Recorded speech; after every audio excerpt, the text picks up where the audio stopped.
GHQ پہ حملے TTP کرتی رہی.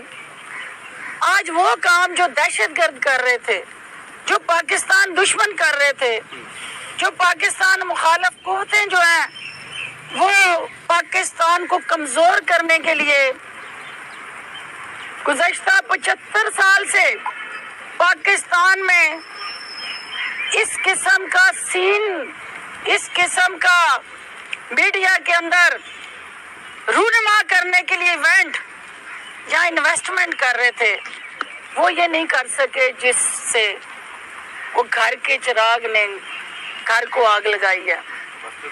اور گھر کو جب آگ لگی گھر کے چراغ سے تو اس شیطانی سوچ سے اللہ کا گھر بھی محفوظ نہیں رہا. جہاں قائد اعظم کا گھر جلا، جہاں پاک فوج کے کور کمانڈر کے حساس قسم کے جو دفاتر تھے اور ان کے اندر حساس معلومات تھی، قومی سلامتی کے ساتھ جڑا ایک خزانہ تھا، اس کو جلایا گیا. اس شیطانی سوچ نے اللہ کے گھر کو بھی نہیں بخشا. تو میرے ساتھیوں، ہمیں یہ سوچنا ہے کہ میرا یہ نوجوان، میں ان نوجوانوں سے مخاطب ہونا چاہتی ہوں کہ نوجوانوں، آپ اس قوم کے اسکڈ مسائل ہیں، آپ اس قوم کے غوری مسائل ہیں.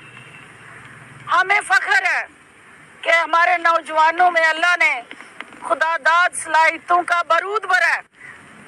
لیکن میرے قوم کے مستقبل کے معماروں، آپ کو ایک لمحے کے لیے سوچنا ہے کہ یہ اسکڈ مسائل اور غوری مسائل جو ہیں، یہ تو ہمارے تیار اس لیے کیے جا رہے تھے کہ ہم نے دشمن کے ٹارگٹ کو ہٹ کرنا ہے. تو میرے ان نوجوانوں کو جنہوں نے اپنے ملک کی قومی وقار، تشخص اور اساس پہ حملے کے لیے استعمال کیا، وہ بیرونی آقاؤں کو خوش کرنے کے لیے، افواج پاکستان اور قومی اداروں کی تضحیک کے لیے یہ جو ڈرامہ رچایا گیا، یہ جس سوچ کی آبیاری کی گئی، یہ پاکستان کے لیے زہر قاتل ہے.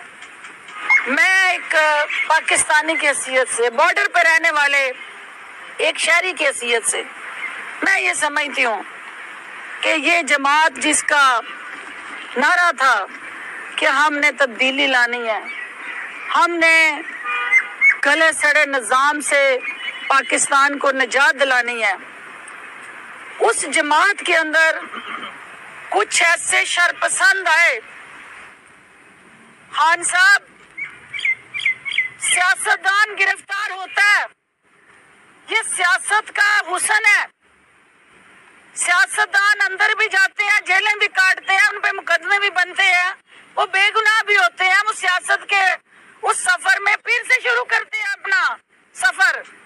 یہ کون سی سیاست ہے جو پاکستان میں آپ متعارف کرا رہے ہیں کہ سیاستدان اگر جیل جائے گا اور اس کا فالوور جو ہے وہ اپنے گھر کو ایک شخص کی انا کی تسکین کے لیے بہن چڑھا دے گا، ایک شخص کی خوشی کے لیے وہ اپنی دھرتی ماں کو زخمی کر دے گا، چور چور کر دے گا.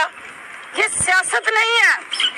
میں 22 سال سے سیاست کر رہی ہوں، 22 سال سے میں نے اس ملک کے لیے جدوجہد کی ہے. ایک کاز کے لیے لڑ رہے ہیں، اپنی ذات کے لیے نہیں لڑ رہے ہیں. تو وہ کون سا سیاستدان ہے جو اپنی ذات کے لیے اپنی کاز کو قربان کر دیتا ہے؟ اور یہ ہماری نیشنل کاز کی توہین ہوئی ہے، یہ ہماری پبلک کاز جو ہے اس کا قتل عام ہوا ہے. تو خان صاحب، یہ بڑا اہم اس وقت جو ٹرننگ پوائنٹ ہے آپ کی سیاست کا، بھی آپ کو سوچنا پڑے گا کہ وہ کون سے ایسے عناصر ہیں، وہ کون سے ٹولے اور سیاسی یتیموں اور یرغمالی ہائی جیکروں کا گروپ تھا جنہوں نے آج آپ کو، جو آپ کا بیانیہ تھا، آپ کو سیاسی مخالف کے خلاف لڑنا چاہیے تھا، آپ کو انہوں نے قومی اداروں اور افواج پاکستان کے سامنے لا کے کھڑا کر دیا. کیونکہ آپ کی مخالفت، آپ کا سیاسی ایجنڈا اپنے سیاسی مخالفین کے لیے ہے۔